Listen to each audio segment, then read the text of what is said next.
বৰপেটা ৰোডৰ এক অন্যতম অনুষ্ঠান দি বৰপেটা ৰোড ক্লাব আৰু দি বৰপেটা ৰোড ক্লাবে 1980 চনৰ পৰাই কৃত্ৰিমান ছাত্ৰ ছাত্ৰীসকলক সম্বৰ্ধনা জনাই আহিছে।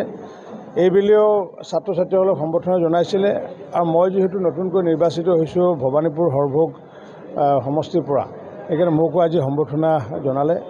মই বৰপেটা ক্লাবৰ এইপিনে সদস্য, মই তথাপি নতুনকৈ নিৰ্বাচিত পূৰ্বৰ পৰাও যিহেতু মই ইয়াতে দুবাৰকৈ বিধায়ক আছিলোঁ, এইবাৰো বিধায়ক হোৱাৰ কাৰণে আনন্দ প্ৰকাশ কৰি মোক তেওঁলোকে যি সম্বৰ্ধনা জনোৱাৰ লগতে যি বয়োজ্যেষ্ঠসকলে যি আশীৰ্বাদ প্ৰদান কৰিলে তাৰ কাৰণে তেওঁলোকক মই ধন্যবাদ জনাইছোঁ আৰু কনিষ্ঠসকলৰ যি মোক মৰম আৰু সহযোগিতা আগবঢ়ালে তাৰ কাৰণে ধন্যবাদ জনাইছোঁ। বৰপেটা ৰোডবাসী ৰাইজে বৰপেটা ৰোড যি পৌৰসভাৰ অন্তৰ্গত যিমানবোৰ বুথ আছে সেই বুথবোৰ পৰ্যালোচনা কৰাৰ পিছত দেখিছোঁ যে বৰপেটা ৰোডৰ ৰাইজে আমাক প্ৰায় 90% ভোট প্ৰদান কৰিছে। গতিকে বৰপেটা ৰোডৰ ৰাইজে যি 90% ভোট প্ৰদান কৰিছে, স্বাভাৱিকতে বৰপেটা ৰোড ক্লাবৰ কাৰ্যকৰ্তাসকলে সহযোগ আগবঢ়াইছে। গতিকে মই সমূহ বৰপেটা ৰোড ক্লাবৰ লগতে বৰপেটা ৰোডবাসী ৰাইজকো আন্তৰিক ধন্যবাদ জ্ঞাপন কৰিছোঁ। ছাত্ৰ ছাত্ৰীসকলৰ কাৰণে এইটোৱে মই ক'ম যে মই যেতিয়া মই বোটানী বিভাগত MSc কৰি আছিলোঁ, তাত মই দেখিছিলোঁ এটা থিয়ৰী দেখিছিলোঁ। চাৰ্লছ ডাৰউইন নামৰ এজন বিজ্ঞানী আছিলে, তেখেতে কৈছিলে যে wheel struggle they will survive. তাৰমানে ছাৰ্ভাইভেল ফৰ ফিটেষ্টৰ যিটো থিয়ৰী, সেইটোৰ মূলগত কথা আছিলে যোনে সংগ্ৰাম কৰিব তেওঁ বৰ্তি থাকে। ছাত্ৰ ছাত্ৰীসকলক মই আজি এইটোৱে কৈছোঁ যে আমি যিকোনো ফিল্ড, তেওঁ অকল ডক্টৰ, ইঞ্জিনিয়াৰ, শিক্ষাবিদ বুলি কথা নহয়, ব্যৱসায় হওক বা কৃষকেই হওক, যি ফিল্ডতে কাম নকৰোঁ কিয়, যাতে আমি ষ্ট্ৰাগল কৰিব লাগিব, সংগ্ৰাম কৰিব লাগিব আৰু ডেডিকেটলি নিষ্ঠা সহকাৰে আমি যদি ষ্ট্ৰাগল কৰোঁ নিশ্চিত ৰূপত আমি সফল হ'ব পাৰোঁ। বাঘে যেনেকুৱাকৈ হৰিণাক খেদি যায় সেইটো এটা ষ্ট্ৰাগল, আৰু হৰিণাই যেনেকৈ পলায় সেইটো এটা ষ্ট্ৰাগল, কাৰণ হৰিণাই নপলালে হৰিণাৰ জীৱনটো ৰক্ষা নাপাব আৰু বাঘে যদি হৰিণা খাব নাপায় তেতিয়া বাঘ বাচি নাথাকিব। গতিকে বাঘৰ মাজতো ষ্ট্ৰাগল থাকে, হৰিণাৰ মাজতো ষ্ট্ৰাগল থাকে। ঠিক তেনেকৈ ছাত্ৰ ছাত্ৰীসকলেও আগন্তুক দিনত যিকোনো ফিল্ডত যাতে বৰ্তি থাকিব পাৰে, সংগ্ৰাম কৰিলেহে বৰ্তি থাকিব পাৰে। গতিকে সকলোকে ভালদৰে ডেডিকেটলি সংগ্ৰাম কৰাৰ কাৰণে আহ্বান জনাইছোঁ। সংগ্ৰাম মানে মই সেই সংগ্ৰামৰ কথা কোৱা নাই যে ইনকলাব জিন্দাবাদ ভাৰত মাতাকে জয়, সেইটো সংগ্ৰামৰ কথা কোৱা নাই। সংগ্ৰাম মানে হৈছে আমাৰ নিজৰ নিজৰ কৰ্মক্ষেত্ৰত ষ্ট্ৰাগল, সেই ষ্ট্ৰাগলৰ কথাই চাৰ্লছ ডাৰউইনে কৈছিলে আৰু মোৰ জীৱনত তেখেতৰ থিয়ৰিটোৱে বৰ ভালকৈ প্ৰতিফলিত কৰিছিলে আৰু সেইকাৰণে মই জীৱনত য'তে কাম কৰিছোঁ ষ্ট্ৰাগল কৰিছোঁ আৰু সফলতা লাভ কৰিছোঁ।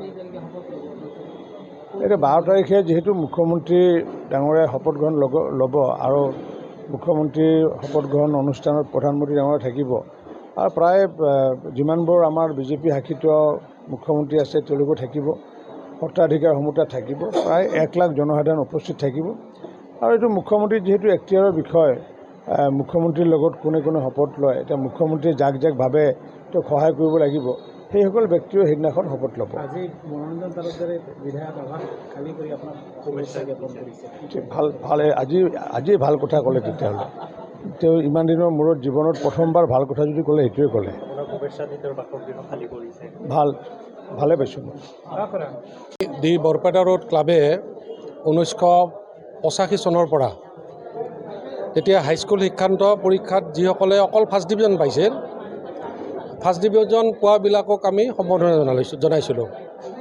তাৰপিছত দেখিছোঁ এতিয়া মানে হাইস্কুল শিক্ষান্ত পৰীক্ষাৰ মাৰ্কছবিলাক পোৱাত অসুবিধা হৈ আছে, মাৰ্কছবিলাক নাপায়, সময়মতে আহি নাপায়। গতিকে সেইকাৰণে ক্লাবে এইটো সিদ্ধান্ত সলনি কৰি আমি উচ্চতৰ মাধ্যমিক পৰীক্ষাত যিসকলে 80% আৰু তাতকৈ বেছি শতাংশ পায় তেওঁলোকক আমি আজি সম্বৰ্ধনা জনোৱাৰ কাৰণে এই সভাখন অনুষ্ঠিত কৰিছোঁ। আৰু আমাৰ কেইখনমান শিক্ষানুষ্ঠানৰ পৰা মুঠ 191 গৰাকী শিক্ষাৰ্থী আজি ইয়াত উপস্থিত হৈছেহি। আৰু এই সম্বৰ্ধনা অনুষ্ঠানত আমাৰ অসমৰ জ্যেষ্ঠ কেবিনেট মন্ত্ৰী তথা নৱনিৰ্বাচিত সৰভোগ ভৱানীপুৰৰ আমাৰ বিধায়ক ৰঞ্জিত কুমাৰ দাস ডাঙৰীয়া আজি ইয়াত উপস্থিত হৈছে আৰু তেখেত এজন আমাৰ ক্লাবৰ ছিনিয়ৰ মেম্বাৰ, তেখেতকো আমি আজি সম্বৰ্ধনা জনাইছোঁ আৰু তেখেতে আজি চিফ গেষ্ট হিচাপে আমাৰ মাজত আছে আৰু আমি অতিকৈ আনন্দ প্ৰকাশ কৰিছোঁ তেখেতৰ উপস্থিতিত। আৰু লগতে আমি গেষ্ট অফ অনাৰ হিচাপে আমন্ত্ৰণ কৰিছিলোঁ JLC কলেজৰ অধ্যক্ষা ডক্টৰ জেউতি তালুকদাৰ বাইদেউক।